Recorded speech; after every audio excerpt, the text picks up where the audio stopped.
The moment my sister's face went white, I felt a surge of satisfaction so pure it almost scared me. 1 minute earlier, I'd helped a sweet old man onto the bus. We'd chatted the whole ride. When I got off, he asked if he could walk with me to my sister's real estate office, said he might be in the market. I had absolutely no idea who he was.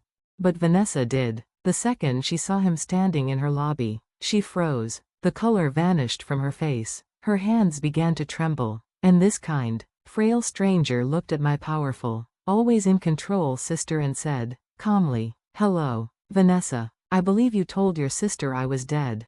Let me take you back to the beginning. My name is Leah Stoner. I'm 31, and for the past 3 years, I've been the office manager at Stoner Real Estate in Scottsdale, Arizona." Office manager sounds important until you realize it's just a fancy title for does everything no one else wants to do. I answer phones, file paperwork, schedule showings, and scrub the bathroom when the cleaning lady quits. I make coffee, a lot of coffee. I do all of this for $38,000 a year, which in Scottsdale barely covers the rent on my shoebox studio. My apartment is so small, I have to step outside to change my mind. The only upside is that I can vacuum the whole place without unplugging the cord. I call it efficiency.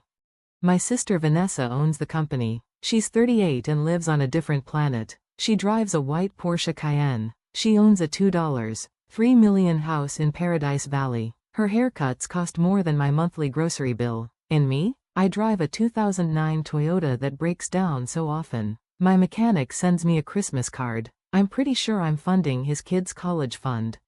People always ask how two sisters can be so different. I used to wonder that myself. Vanessa was the smart one, the ambitious one. I was just the little sister who tagged along, the one who needed help. For 12 years, that was the story I told myself. Our parents died in a car accident when I was 19, a drunk driver. One phone call, and my entire world collapsed. I was a sophomore in college, barely an adult, and suddenly an orphan. Vanessa was 26. She moved in immediately, handling everything, the funeral, the lawyers, the estate. I was too shattered to do anything but cry. A few weeks later, she sat me down with a somber expression. She explained that our parents had more debt than we knew, a huge mortgage, credit cards, hidden loans. After everything was settled, my share of the inheritance was $15,000. $15,000. That was the sum total of our parents' lives. I didn't question it. She was my sister, the one who held me while I sobbed. She handled it all so I wouldn't have to. She also told me we had no other family. Our mom was an only child, and her grandparents were gone. Our dad had been estranged from his father, Theodore Brennan, since I was 3. Something about him not approving of our mother. Dad changed his name to mom's maiden name, Stoner, and cut all ties. Vanessa told me Grandpa died of a heart attack a few years before the accident, so that was it. Just us. I believed every word. I had no reason not to. When the money ran out, I dropped out of college. For 9 years, I bounced between retail jobs, waitressing, and temp work. I survived on ramen and watched my sister's life get shinier while mine stayed relentlessly gray. Then, 3 years ago, Vanessa offered me the office job, a steady salary. I was so grateful. I didn't realize she was keeping me close to control me, to keep me dependent, to make sure I never looked too closely at anything. I was the coffee woman. That was my identity. That Tuesday, my ancient Toyota finally gave up. Again, the repair was $900. I had $340 in my account. So, I took the bus to work, stressed and running late, with no idea that the next 20 minutes would shatter 12 years of lies. No idea that my sister had built her empire on a foundation of theft, and no idea that I was about to watch it all come crashing down.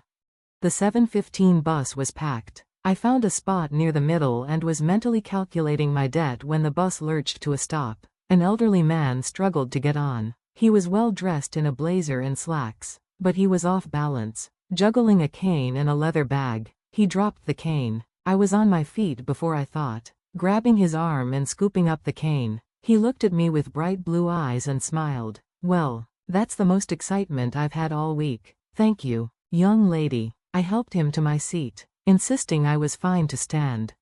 He introduced himself as Ted. He was visiting, thinking about real estate. Maybe downsizing. He asked what I did. I told him I worked at a real estate office, even venting a little about my demanding boss. When I mentioned the name, Stoner Real Estate, a flicker of something passed through his eyes. I dismissed it.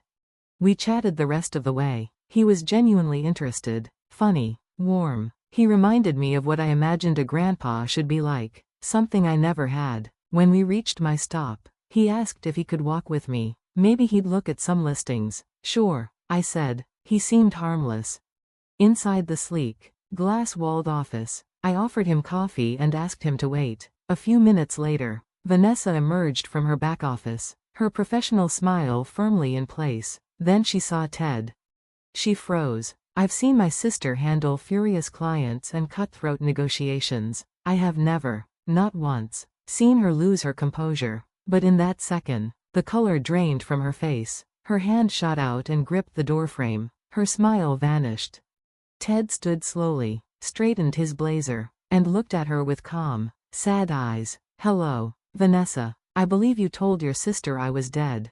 I laughed, confused. Vanessa, who is this? What is he talking about? Ted turned to me, his eyes soft. My name is Theodore Brennan. I'm your grandfather. Leah. The floor seemed to tilt. That's impossible, I whispered. Our grandfather died years ago. Is that what she told you? Ted's gaze shifted back to my sister. Interesting, because she told me that you died in the same accident that killed your parents 12 years ago. I stared at Vanessa, waiting for an explanation. She said nothing. Her face was a mask, but I could see the frantic calculations behind her eyes. Ted continued, his voice steady. For 12 years, I mourned you, Leah. I thought I'd lost my son and both granddaughters in one terrible night. Then, 3 months ago, I saw your photo on this company's website. My granddaughter, alive, working for her sister.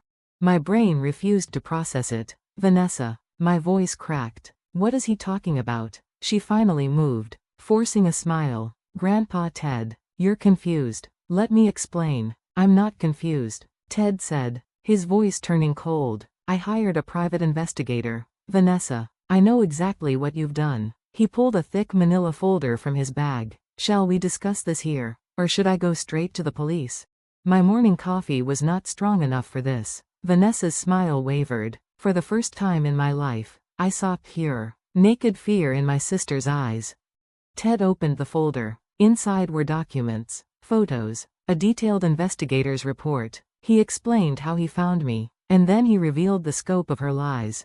For 12 years, Vanessa had lied to us both. She told Ted I was dead. She told me he was dead. 2 lies. A wall built to keep us apart forever. But it was worse. For 8 years, she had been visiting Ted in Sedona, playing the devoted granddaughter. She accepted over $200,000 in gifts from him and manipulated him into making her the sole beneficiary of his will. She was about to get him to sign over power of attorney. Then Ted turned to me. Leah, what did you receive from your parents' estate? The question felt foreign. $15,000. Vanessa said there was a lot of debt. Ted closed his eyes, pained. When he opened them, they were filled with a hard anger. Your father had an $850,000 life insurance policy. Their house sold for $420,000. Their investments totaled over $340,000. The estate was worth over $1.6 million. Leah, your share should have been over $800,000. I couldn't breathe. $800,000. I'd had nothing. I'd struggled for 12 years while my sister built an empire on my inheritance. I looked at her. The mask finally shattered. You stole from me. I breathed. I was 19. I trusted you with everything. And you stole my entire life. That night, I went home and dug out a box I'd kept in my closet for 12 years. A box of my parents' personal papers. At the bottom, under old photos, I found an envelope addressed to our beloved daughters. Inside was a letter from my father. I'd never actually read it. Vanessa had summarized it for me while I was a wreck. Now, with shaking hands, I read every word. It listed everything: the insurance, the house, the investments. The final line read, to be split equally between our beloved daughters, Vanessa and Leah. We love you both more than words can say. Split equally. The missing money could have paid for college, a house, a life. It could have bought 47,000 lattes. Or, A future. I called Ted. I found the letter. I said, my voice raw, I'm ready. He introduced me to his lawyer, Patricia Holloway, a sharp woman with 30 years of experience in estate fraud. She looked at my documents and didn't mince words. Your sister is a piece of work. I've seen siblings fight over a couch. But this is something else entirely. But this level of fraud? She'd said, flipping through the pages of evidence. This is impressively terrible. Patricia filed the requests for the official estate documents from Maricopa County. What came back was worse than we'd imagined. 12 years ago, when I was a 20-year-old barely functioning through my grief, Vanessa had filed a petition with the court. She claimed I was mentally incapacitated due to severe trauma. She submitted documents with my signature, granting her full control of our parents' estate. I never signed those documents. I never even saw them. She had forged my signature, lied to a judge, and stolen everything. Patricia traced every dollar. The life insurance payout, $850,000. The house sale, $420,000. The investments, another $340,000. After paying off our parents' actual debts, a small mortgage, some credit cards, maybe $80,000 total, Vanessa walked away with approximately $1.5 million. She gave me $15,000 and told me to be grateful. With that stolen money, she launched Stoner Real Estate, the office lease, the marketing, the fancy website, all paid for with my inheritance. The Porsche Cayenne? Bought with money that should have been mine. The $2.3 million house in Paradise Valley? Same thing. Every commission, every property sold, every dollar of profit grew from a seed of theft.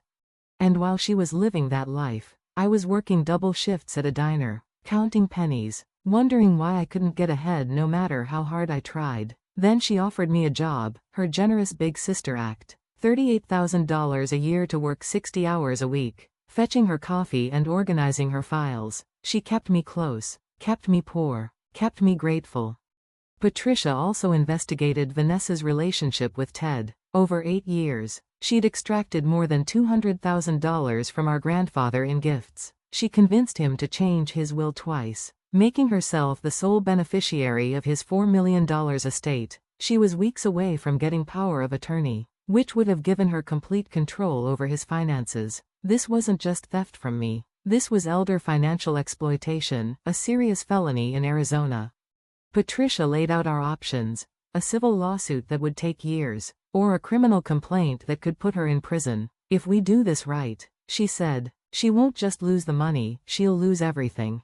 Ted and I agreed. We wanted justice, not just compensation. But Patricia warned us to be strategic. We needed every piece of evidence before making a move: bank records, property deeds, witness statements. 3 weeks, she said. Give me 3 weeks. And act normal. Don't let her suspect anything.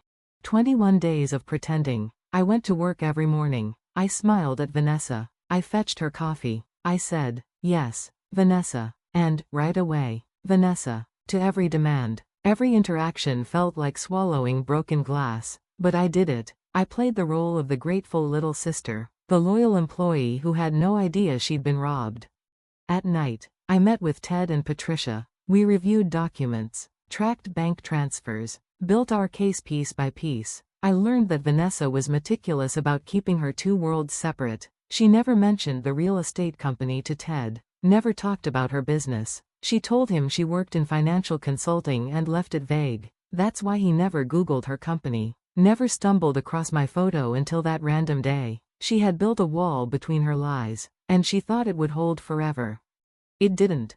On the last day of our preparation, Patricia called. We're ready. I'm filing the criminal complaint tomorrow morning. By tomorrow afternoon, your sister's life is going to change dramatically. That night, I lay awake in my tiny apartment, staring at the ceiling. Tomorrow, everything would be different. I thought about all the coffee I'd made her, hundreds of cups over 3 years, thousands of, yes, Vanessas, a lifetime of being the lesser sister, the struggling one, the one who should be grateful for scraps. I smiled in the darkness. At least I never made her coffee well. Lots of accidental decaf, lots of slightly burned pots. It was petty, but it was something. Tomorrow, I'd have something much better than bad coffee. Tomorrow, I'd have justice. The detectives arrived at 2:47 on a Tuesday. I remember the exact time because I kept staring at the clock, my heart pounding so hard I thought everyone could hear it. Two men in suits walked through the front door. They didn't look like clients. "We're looking for Vanessa Stoner," one said, showing his badge. I pointed toward the back office, trying to keep my hand from shaking. "She's in there." Vanessa emerged a moment later, her professional smile already in place. She wore a cream-colored designer dress and heels that probably cost more than my car. She looked perfect, as always. "Good afternoon, officers. How can I help you?" "Vanessa Stoner, you're under arrest for forgery, fraud, theft by deception, and elder financial exploitation. You have the right to remain silent." The smile vanished. The detective continued reading her rights as his partner produced handcuffs. I watched them click around my sister's wrists, the same wrists that wore diamond bracelets, the same hands that had signed my name to forged documents. Vanessa's head snapped toward me. Her eyes were wild, furious. "You did this? After everything I did for you? I gave you a job. I took care of you. I was there when Mom and Dad died. And this is how you repay me?" I didn't say anything. I just watched. "You'd be nothing without me," she screamed as they walked her toward the door. "You hear me? Nothing." The door closed behind her. The office was silent. The two agents who'd witnessed everything stared at me with wide eyes. I sat down at my desk, took a deep breath, and felt something I hadn't felt in 12 years, peace. But the arrest was just the beginning. News travels fast in Scottsdale real estate circles. By morning, everyone knew, Vanessa Stoner, rising star of luxury real estate, arrested for fraud. The phone rang constantly, not with new clients, but with existing ones, panicked, demanding to know if their money was safe. Russell Kerr, Vanessa's silent partner, was blindsided. He'd invested $200,000 in the company 10 years ago and trusted her completely. He never looked at the books. Now his investment was in jeopardy. He hired a forensic accountant. What they found made the situation 100 times worse. Vanessa hadn't just been stealing from me and Ted, she'd been stealing from the company, too. Fake expense reports totaling $180,000, payments to shell companies that didn't exist, client escrow funds that had gone missing for years. Russell was furious. His lawyer gave him two options: stay quiet and risk charges as an accomplice, or cooperate fully and hope for immunity. He chose survival. He brought every bank record, every suspicious transaction, every questionable contract to the FBI. It was enough to open a federal investigation: wire fraud, money laundering, tax evasion. FBI forensic accountants dug through 10 years of records. They found at least 11 other victims. Elderly clients who never saw all the money from their home sales. First-time buyers who lost deposits on deals that fell through for suspicious reasons. People who thought they were working with a professional and never realized they were being robbed. Each new victim added more charges. Each new charge added more years to her potential sentence. Meanwhile, Vanessa sat in a cell, watching her empire collapse. Her assets were frozen, the house seized, the Porsche seized, the bank accounts frozen. Her real estate license was suspended. Her reputation, the thing she valued most, was destroyed overnight. I drove past her house one day. There was a federal seizure notice on the front door. The Porsche was being loaded onto a tow truck. I watched them drive it away and thought, guess she should have been nicer to the coffee woman. The federal trial lasted 3 weeks. I sat in that courtroom every day, watching my sister try to charm the jury the way she'd charmed everyone her whole life. But this time, there was no one left to fool. The evidence was overwhelming. 11 victims testified about money they'd lost. Ted testified about 8 years of manipulation. And I testified about waking up as a grieving 19-year-old and trusting my sister, never knowing she was stealing my entire future. When the jury foreman stood to read the verdict, I watched Vanessa's face. For the first time in her life, she looked scared. Guilty on all counts. 23 charges. Federal wire fraud, money laundering, tax evasion, state charges for forgery, theft, and elder financial exploitation. The judge looked at her with no sympathy. "Miss Stoner, you systematically betrayed every person who ever trusted you. You stole from grieving family members. You manipulated an elderly man who believed you were his only family. You defrauded clients who put their life savings in your hands. You represent the worst kind of predator. He sentenced her to 27 years in federal prison. Vanessa is 38. She'll be 65 before she's eligible for parole, the same age our father was when he died. Somehow, that felt right. The court ordered full restitution. Every asset she'd accumulated was liquidated and distributed. I received my rightful inheritance, the principal amount I should have gotten 12 years ago, plus interest. In total, approximately $940,000. Not a fortune by Scottsdale standards, but enough to change my life. Ted got his $200,000 back. His will was invalidated, restored to whatever he wants it to be now. He won't tell me what's in it, says it's bad luck to discuss these things. The 11 other victims received their money, too. For some, it was life-changing. A retired teacher got back the $40,000 she'd lost. A young couple recovered their deposit for a house they never bought. Justice isn't always about revenge. Sometimes, it's about making things right. After the trial, I quit my job. Obviously, I paid off every debt I'd accumulated over 12 years of barely surviving. I went back to school, night classes, a business degree on my own terms. I started a small property management company, ethical, transparent, everything my sister's business wasn't. I named it Brennan Properties, honoring the grandfather I almost never knew. It's not a big company, just me and 2 employees, managing a handful of rental properties around Scottsdale. But it's mine, built with my own money, my own work, my own name.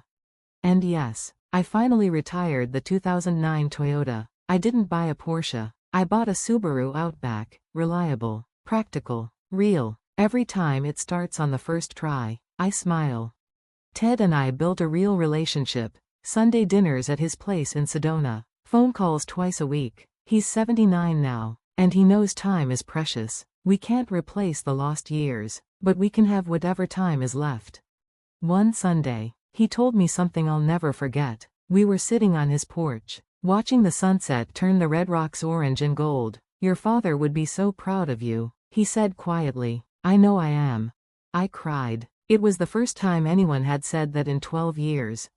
6 months after the sentencing, I received a letter from a federal correctional facility, Vanessa's handwriting. She wanted money for commissary, for phone calls, for legal fees to file another appeal. She said she was sorry. She said she made mistakes. She said I was the only family she had left.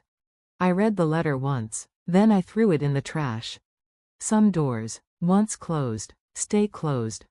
A year after the trial, I was sitting in my new office when my assistant buzzed. There's a phone call from a correctional facility. Will you accept the charges? I thought about it for exactly 2 seconds. No, I said, I won't. I hung up and got back to work, building something real, something honest, something that's finally, truly mine. Some people build their whole lives on lies, but here's what I learned. Lies have an expiration date. The truth always finds a way out, even if it takes 12 years, even if it arrives disguised as a stranger on a city bus who needs help finding a seat.